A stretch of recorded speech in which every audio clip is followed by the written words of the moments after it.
Right now, Savannah Guthrie shares a new message for hope as a piece of evidence found near the scene of her mother's disappearance could provide some answers. He's familiar with this house either because he's been there before or because somebody told him about where that camera was, and he wouldn't have to worry about anybody coming up on him. At 1:47 in the morning on February 1st, 2026, a masked man walked onto the front porch of an elderly woman's home in the quiet desert foothills outside Tucson, Arizona.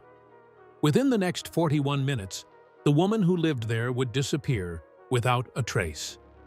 What investigators later found inside that home, blood on the porch, a camera ripped from the wall, a ransom demand that suddenly stopped, and DNA that matches no one in federal databases, has turned the case into one of the most disturbing unsolved mysteries in recent memory. We just received new video that actually shows this subject right here on the screen approaching the home of Nancy Guthrie. The woman who vanished was 84-year-old Nancy Guthrie, the mother of NBC Today show co-anchor Savannah Guthrie. Despite an investigation involving hundreds of agents and tens of thousands of tips, the masked figure seen outside her home remains unidentified. But to understand why this case continues to trouble investigators, we need to go back to the final ordinary hours before Nancy Guthrie disappeared. The last night anyone saw Nancy. Nancy Guthrie had lived in the same home in the Catalina foothills outside Tucson for more than 50 years. The property sat in a quiet desert neighborhood where neighbors were used to peaceful evenings, long stretches of silence, and the steady rhythm of daily life that rarely changed. The Catalina foothills area is known for its scenic views of the Santa Catalina Mountains, sprawling desert landscapes, and residential communities that are generally considered some of the safest in southern Arizona. It was the kind of place where residents often left their doors unlocked, and where serious crime was rarely part of everyday conversation. At 84 years old, Nancy's life had slowed considerably compared to the decades she had spent raising her family and building a life in the Tucson community. She had limited mobility and depended on a pacemaker to regulate her heartbeat. In addition to that device, she relied on several medications that were essential to maintaining her health and keeping her heart functioning properly. Her family later explained that those medications were not optional. Missing even a few days of them could have serious consequences for Nancy's health. Without them, her condition could deteriorate rapidly. Despite her health limitations, Nancy remained active within her family's life and maintained many of the routines she had followed for years. Family dinners, time spent with her children and grandchildren, and regular church activities were still an important part of her weekly schedule. On the evening of January 31st, 2026, Nancy visited her daughter Annie's home for dinner. Annie lived about 4 miles away, making it a short and familiar drive across the foothills area. According to family members, the evening was completely ordinary. They shared a meal together and spent time playing card games, laughing and talking, just as they had done many times before. There was nothing about the evening that suggested anything unusual or alarming. Around 9:50 that night, Annie's husband, Tommaso Cioni, drove Nancy back to her home. When they arrived at the house, Tommaso watched as Nancy walked inside through the garage entrance just as she normally did. He waited for a moment to make sure she had safely entered the house. After seeing the garage door close behind her, he drove away. At that time, everything appeared normal. There were no reports of suspicious vehicles driving through the neighborhood that evening. No neighbors reported hearing disturbances, and there were no visible signs of forced entry anywhere on the property. It seemed like just another quiet night in the Catalina foothills, but investigators would later determine that the moment Nancy walked into that house and the garage door closed behind her marked the final confirmed sighting of her alive. What happened in the hours that followed would soon trigger one of the largest search operations and criminal investigations the Tucson region had ever seen, turning a peaceful desert neighborhood into the center of a national mystery that investigators are still trying to solve. The man who appeared in the darkness at exactly 1:47 in the morning, the quiet desert neighborhood was interrupted by the appearance of a masked figure on Nancy Guthrie's front porch. At that hour, the Catalina Foothills community was almost completely silent, with most homes dark and residents asleep. The area is known for its peaceful nighttime environment, where even a passing vehicle can stand out. Yet the man seen on the camera approached the house with a calm, deliberate pace, suggesting he was not worried about being noticed. The man was wearing a full ski mask that concealed his identity. His hands were covered by black gloves, and he wore a dark jacket paired with light-colored pants and sneakers. Investigators later noticed that a holstered firearm appeared to be strapped to the front of his body. On his back, he carried a 25-liter Ozark Trail backpack, a model sold exclusively through Walmart stores. Another unusual detail became apparent when analysts reviewed the footage more closely. A small beam of light seemed to be shining from the suspect's mouth, which experts believe may have been a penlight held between his teeth so that his hands could remain free. Instead of avoiding the camera, the man walked directly toward it and stared into the lens. His behavior suggested he was studying it carefully, possibly determining whether the device was recording him. He then raised a gloved hand to block the view before bending down and pulling vegetation from the garden bed near the porch. The plants were used to partially obscure the camera's line of sight. Finally, the suspect reached up and ripped the entire doorbell camera off the wall. For investigators analyzing the Nancy Guthrie disappearance in Tucson, the suspect's actions suggested more than simple caution. His movements appeared controlled and methodical, as if he had anticipated the presence of security cameras before arriving. Experts who reviewed the footage later pointed out that criminals unfamiliar with surveillance technology often avoid cameras entirely, while individuals who attempt to disable them typically believe doing so will erase any record of their presence. To investigators, the behavior suggested that the person had come prepared and had likely thought about the presence of surveillance before arriving. What he did not know was that the camera might still remember more than he expected.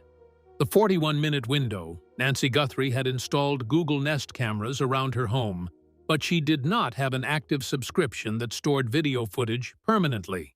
Normally, that would mean any recordings would automatically disappear after a short period of time. Many homeowners use these systems for basic motion alerts without realizing that the absence of a subscription can prevent long-term storage of critical evidence. In cases like the Nancy Guthrie disappearance, that small detail can become enormously significant. However, investigators were later able to work directly with Google engineers to recover fragments of data that had been marked for deletion but had not yet been permanently erased from the company's cloud servers. Digital forensic specialists sometimes describe this process as excavating temporary data, information that still exists in the system for a short window of time before it is completely removed. Those recovered fragments provided investigators with a critical timeline. Shortly after the doorbell camera was removed, another camera on the property detected motion at approximately 2:12 in the morning. Because the subscription service was inactive, the camera did not capture video footage, but it did record that someone had been detected at that location. Even without visual evidence, the timestamp became an important clue for investigators trying to reconstruct the sequence of events during the Tucson kidnapping investigation. Then, at 2:28 in the morning, Nancy's pacemaker monitoring system recorded something unusual. The Bluetooth connection between her Apple Watch and her phone suddenly disconnected. Because Bluetooth signals typically function only within about 30 feet, investigators concluded that Nancy had moved away from her phone. Her phone, wallet, and medication were all later found inside the house. That meant she had left the house without them. For investigators studying the Nancy Guthrie case, This detail was deeply troubling. An 84-year-old woman with serious heart issues leaving her home without her medications would be extremely unlikely under normal circumstances. From the moment the suspect appeared on the porch until Nancy's pacemaker signal disconnected, exactly 41 minutes had passed. Investigators believe that whatever happened to Nancy Guthrie occurred within that narrow window, the discovery that changed the case. The following morning, Nancy was supposed to meet a friend to watch a live-streamed church service. It was a weekly routine she rarely missed, and one that had become part of her normal rhythm of life in the Catalina foothills community. Friends later said Nancy was reliable about these small traditions, which is why her absence immediately stood out. When she failed to arrive or respond to calls, the friend contacted Nancy's daughter, Annie. Concerned family members went to Nancy's house to check on her. When they arrived shortly before noon, they immediately noticed something was wrong. Nancy's phone was sitting on the counter inside the house. Her medications were untouched. The doorbell camera that normally hung beside the front door was missing. Those details alone raised serious questions. For investigators, the combination of an elderly person disappearing while leaving behind essential medication, a missing security camera, and no sign of voluntary departure quickly signals that something unusual may have occurred. Then they discovered something far more alarming. On the front porch, there was dried blood. A trail of it led from the doorway toward the driveway. At 12:03 in the afternoon, the family called 911. DNA testing later confirmed that the blood belonged to Nancy Guthrie. At that moment, the case changed from a missing persons investigation into a suspected abduction. Law enforcement quickly began assembling an enormous search effort. At its peak, the investigation involved approximately 400 FBI agents and sheriff's deputies, making it one of the largest coordinated search operations in the region in recent years. Helicopters and drones scanned miles of surrounding desert terrain. Tracking dogs searched nearby washes, trails, and foothills that stretch throughout the Catalina Mountains. Investigators also used aerial technology capable of detecting electronic signals, including attempts to locate Nancy's Bluetooth-enabled pacemaker in case it was still transmitting. Meanwhile, the public response was overwhelming. Tens of thousands of calls flooded the Pima County 911 center, and more than 50,000 tips were submitted to investigators from across the country as the disappearance of Nancy Guthrie quickly became a national news story. Yet, despite the scale of the search and the intense focus of the investigation, Nancy Guthrie remained missing. The ransom demands and the silence. 2 days after Nancy disappeared, the investigation took an unexpected turn. A ransom note arrived at a television station in Tucson demanding $4 million in Bitcoin. The message referenced details about Nancy's property that had not been publicly disclosed, including a floodlight outside the house and her Apple Watch. Soon, similar messages appeared at other media outlets. The ransom demand included a deadline that would eventually rise to $6 million if payment was not made by February 9th. The message promised Nancy would be returned within 12 hours of receiving the money. However, before investigators could confirm whether the notes came from the actual kidnapper, a man from Southern California named Derek Kalela was arrested for sending a fake ransom message to Nancy's family. Kalela later admitted he had simply seen the case in the news and tried to exploit it for money. He had no connection to the abduction, but his interference complicated the investigation because every ransom message now had to be carefully examined for authenticity. Nancy's family publicly announced that they were willing to pay the ransom. Savannah Guthrie addressed the captors directly in a video message coordinated with FBI negotiators. She asked them to provide proof of life and explained that in a world where images and voices can easily be manipulated, the family needed confirmation that Nancy was alive. The deadline eventually arrived. $6 million was available. But the person who demanded the money never responded again. There were no further messages, no instructions, and no proof that Nancy was still alive. For investigators, the silence raised a troubling possibility that the crime may never have been about ransom at all. The evidence that may still reveal the truth. As the investigation continued, forensic evidence recovered from the property began raising even more questions. DNA found at the scene did not belong to Nancy Guthrie or anyone known to have regular contact with her. However, the sample was mixed DNA, meaning it contained genetic material from more than one individual, which made the analysis significantly more complicated. Mixed DNA samples are among the most difficult forms of evidence for forensic analysts to interpret, especially when multiple contributors are involved and only partial genetic profiles can be extracted. Investigators also recovered several black gloves scattered throughout the surrounding area.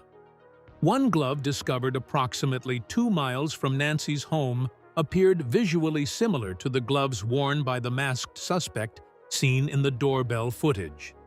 DNA recovered from that glove belonged to an unknown male, but it did not match the unidentified DNA found at Nancy's house. The discovery raised the unsettling possibility that more than one person could have been involved. For investigators working the Nancy Guthrie disappearance in Tucson, that possibility dramatically changed the scope of the case.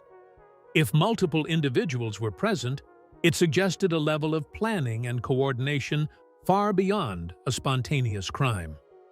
Detectives began considering whether the suspect captured on the doorbell camera might have had an accomplice waiting nearby, possibly in a vehicle or positioned somewhere along the quiet desert streets of the Catalina Foothills neighborhood.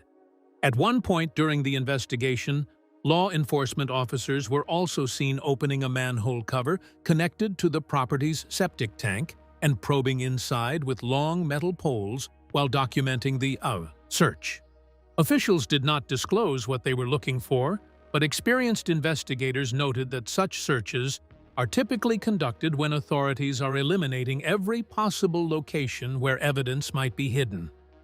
Despite the enormous investigation, the masked man captured briefly on the doorbell camera has never been identified. However, investigators remain confident that the DNA evidence could eventually reveal the suspect's identity through advanced genetic genealogy techniques. In recent years, these methods have helped solve decades-old cold cases by comparing crime scene DNA to distant relatives who submitted profiles to public genealogy databases. Even when the suspect has never been arrested or entered into federal databases, those genetic connections can slowly lead investigators to a specific family tree, and eventually to a single individual.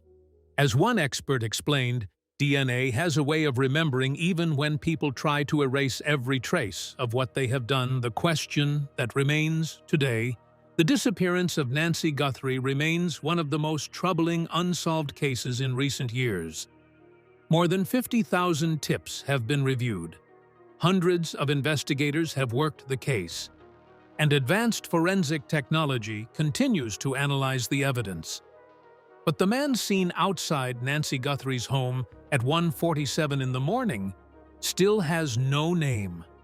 Somewhere out there, investigators believe someone knows exactly what happened during those 41 minutes. What do you think really happened that night? Share your theory in the comments below. And if you enjoy deep investigative documentaries like this one, be sure to subscribe so you don't miss the next story.